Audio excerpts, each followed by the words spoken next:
And greetings, everybody. Keith here, Word Wizard, with the second video. And we're going to be talking about second step in understanding language today as it relates to the English language. And what I'm going to do is just basically read from Wikipedia. And then you guys are going to learn to understand it. I don't want you to believe me. I don't want you to believe the neighbor. I don't want you to believe the government. For crying out loud, I do not want you believing your mother. I want you doing your own research. These are steps you have to take, in my opinion, of course. So let's take a look at it. Here it says from Wikipedia, English language, and I'm not going to read the whole thing because this is quite lengthy and could take quite a while, but that's again why I say do your own research. I'm going to read the first part and the classification section, and then you can continue on with your research by going to the same thing and starting with history. And here it says, English is a West Germanic language in the Indo-European language family, whose speakers, called Anglophones, originated in early medieval England on the island of Great Britain. The namesake of the language is the Angles, one of the ancient Germanic peoples that migrated to Britain. It is the most spoken language in the world, primarily due to the global influences of the former British Empire, succeeded by Commonwealth of Nations and the United States. And before we go any further, I want to make a distinction here. There is a Britain English or a British English and an American English. English is the third most spoken native language after Standard Chinese and Spanish. It is also the most widely learned second language in the world, with more second language speakers than native speakers. Understand that, folks? There are more native speakers of the English language than there, more foreign speakers of the English language than there are native speakers. In other words, more people adopt English as their second language than people actually claim it as their first language. English is either the official language or one of the official languages in 59 sovereign states, such as India, Ireland, Canada. In some other countries, it is the sole or dominant language for historical reasons without being explicitly defined by law, such as in the United States and United Kingdom. This is why we have our issue about whether English is the national language or not. It has never been deemed so. It is just presumed. It is co-official language of the United Nations, the European Union, and many other international and regional organizations. It has also become the de facto lingua franca of diplomacy, science, technology, international trade, logistics, tourism, aviation, entertainment, and even the internet.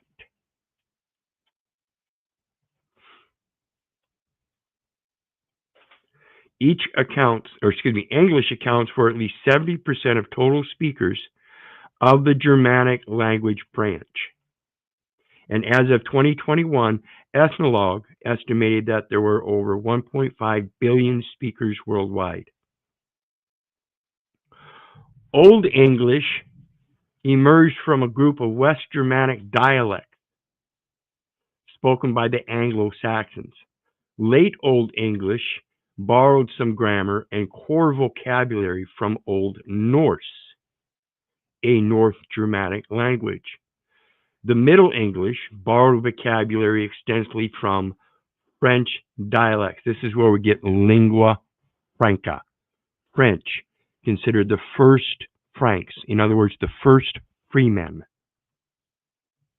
which are the source of approximately 28% of modern English words, and from Latin, which is the source of an additional 28%. As such, though most of its total vocabulary comes from Romance languages, modern English, its grammar, phonology, and most commonly used words in everyday use keep it genealogically classified under the Germanic branch. It exists on a dialect continuum with Scots and is then most closely related to Low Saxon and Frisian languages. So you see, what we have here in America is merely an adoption of an adoption of an adoption of an adoption that all correlated or consolidated. I'll say consolidated together, low, middle, and old, whatever that you want to describe them. It's a conglomeration of adoptions and conversions for specific uses, whether it be for logistics or aviation or politics or whatever. That's why it's called a vehicular language. Goes on to say, classification. English is an Indo-European language and belongs to the West Germanic group of the Germanic languages. So first it's German, and then Indo-European. And this is why etymology and philology are so important when we're studying words. The philology goes back to its construction, whereas the etymology goes back to its origin. Is it origin originally from Indo-European, which belongs to West Germanic group of the Germanic languages, or what? Where exactly did it get its starting point, and then the foundation of the culture that constructed it? It says Old English originated from a Germanic tribal and linguistic continuum along the Frisian North Sea coast. So it's about a location, and that again, like I said, according to that area, what was their culture and why did they use it as such? Why did they construct it as such? It was their linguistic continuum. And I'll speak about this as regards to the N word with the hard R or the soft R. And this is a linguistic continuum known as rhoticity, that some languages don't use the hard R at the end of words or at certain points or particular positions in words because of the construction of their linguistic continuum. Therefore, you have the same word that is said in different languages according to different cultures that ends up sounding different, but the intent is the same. This is why I don't suggest using the N word at all, whether you're using it hard R or soft R. It's just not a good word to use. It goes on to say, whose languages gradually evolved into the Anglic languages in the British Isles and into the Frisian languages and Low German, Low Saxon on the continent. So it was something that derived in one area along a coast and then spread out and was adopted and converted.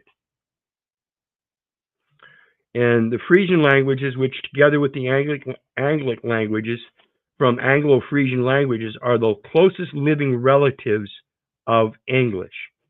Low German, Low Saxon is also closely related and sometimes English. The Frisian languages and Low German are grouped together as the North Sea Germanic languages, though this grouping remains debated. Old English evolved into Middle English, which in turn evolved into Modern English. Okay? See, in Old English, it was all lowercase. There were no capital letters. And it went by a linguistic continuum and not by an artistic style. So then they started taking upon the Latin part of creating capital letters according to whichever writer, and he created his own artistic form of a capital letter. at the beginning of a page or something like that. It became gradually more used, and now in modern English, we use it as all capital titles. We use it to capitalize the beginning of each sentence. We use indentations and everything, and this is modern English. And the old English, like I said, started out with no capital letters. So it's converted and changed as it evolved into modern English. And if you don't understand where those origins come from, you might be confused about the English language that you're using today. Particular dialects of Old and Middle English also developed into a number of other Anglic languages, including Scots and the extinct Fingalian dialect and Yola language of Ireland. Like Icelandic and Faroese, the development of English in the British Isles isolated it from continental Germanic languages and influences, and it has since diverged considerably. This is why I say, I said earlier, there's a distinction of British English and American English as well. Those are two different continents. So we have different dialects according to our linguistic continuum. English is not mutually intelligible with any continental Germanic language, as it differs in vocabulary, syntax, and phonology. See, that's how it's changed and evolved. It changed in vocabulary, syntax, and phonology. It also changed in morphology, graphology, as well. And this is the way we write them. And I'll speak here on cursive. This is the reason why people are confused about the King James Bible. See, when cursive first came about, there was a certain number of people that didn't understand cursive or recognize the cursive symbolism. Like I mentioned, the capital letters. They didn't understand the artistic work of the symbolism of cursive, and they would oftentimes write down a J in cursive instead of a T. They would forget the little hash, and oftentimes in that initial stages of cursive, the T and J looked exactly alike except for one little dash. And so they would oftentimes forget the little dash, and so it would be spelled out J-H-A-M-E-S. And therefore, the scholars that knew the cursive but didn't understand quite the new nuance of the letter J at about the same time. And so in their translation, they would assume that it was a J and that the H was always silent in the second position like that, except in words like them and that. But in that time, again, according to the culture where King, quote, James, unquote, reigned, it was actually King Thames or Thames, as it was the Thames River, the Thames River. He was named after such river. Therefore, it was King Thames or King Thames, again, the H being silent. So it was just a confusion in the translation and interpretation of both the graphology of cursive and the phonology of the language according to the evolved version according to a different culture. So again, I urge people to start doing the research and understand what's going on here. That English language is a beautiful language if you learn how to use it. But it is also a wicked one where they twist the words of art of the legal forum. That is what you're enslaved in. That's the slavery. You're enslaved to the words that you don't actually understand. However, some of these, such as Dutch or Frisian, do show strong affinities with English, especially with its earlier stages. Unlike Icelandic and Faroese, which were isolated, the development of English was influenced by a long series of invasions of the British Isles by other peoples and languages. So it wasn't just a matter of the people extending out to other territories, but other people invading into the territory. particularly Old Norse and French dialects. These left a profound mark of their own on the language, so that English shows some similarities in vocabulary and grammar with many languages outside its linguistic clades. What is clades? In biological phylogenetics, a clade also known as a monophyletic group or natural group. In other words, this is going to your natural linguistics, again, like I speak as to your, according to your culture. Some cultures have a soft R. They don't say car, they say ka. They don't say bar, they say ba. But it is not mutually intelligible with any of those languages either. This is why I talk about that words in terms of art of the legal profession. It is not mutually intelligible with the English language. There are conversions right before your eyes that you don't understand. Some scholars have argued that English can be considered a mixed language or a Creole, a theory called the Middle English Creole hypothesis. Although the great influence of these languages on the vocabulary and grammar of modern English is widely acknowledged, most specialists in language contact do not consider English to be a true mixed language. I don't see how you can't. That's all it is. It is not, in fact, like it said earlier, a native language. It even tells you it was a Germanic language that has gone through. Old English would be the native language. Middle English is converted. Modern English is converted even more.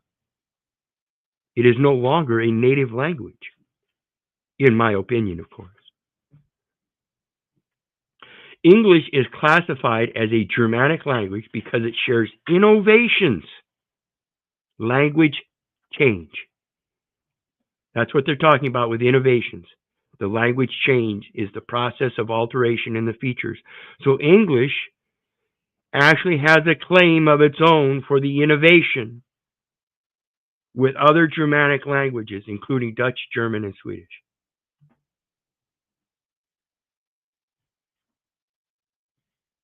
These shared innovations show that the languages have descended, not ascended, descended from a single common ancestor called Proto-Germanic. Some shared features of Germanic languages include the division of verbs into strong and weak classes, the use of modal verbs, which is a type of verb that contextually indicates a modality such as a likelihood, ability, permission, request, suggestion, order, obligation, necessity, possibility. Modal verbs generally accompany the base infinitive form of another verb having semantic content. And that would be something like living soul, as you see in Genesis 2:7 of the King James Version of the Bible. Or is it King Thames or King Thames? And the sound changes affecting Proto-Indo-European consonants known as Grimm's and Werner's law. English is classified as an Anglo-Frisian language because Frisian and English share other features, such as palatalization of consonants that were velar consonants in Proto-Germanic. See phonological history of Old English and palatalization. And that brings us to history. And that's where you guys get to continue your research. I hope you've enjoyed this short session on this. And I will be back later with another one on the Iowa sovereignty and jurisdiction of the state, where they talk about Iowa English language reaffirmation. See you then.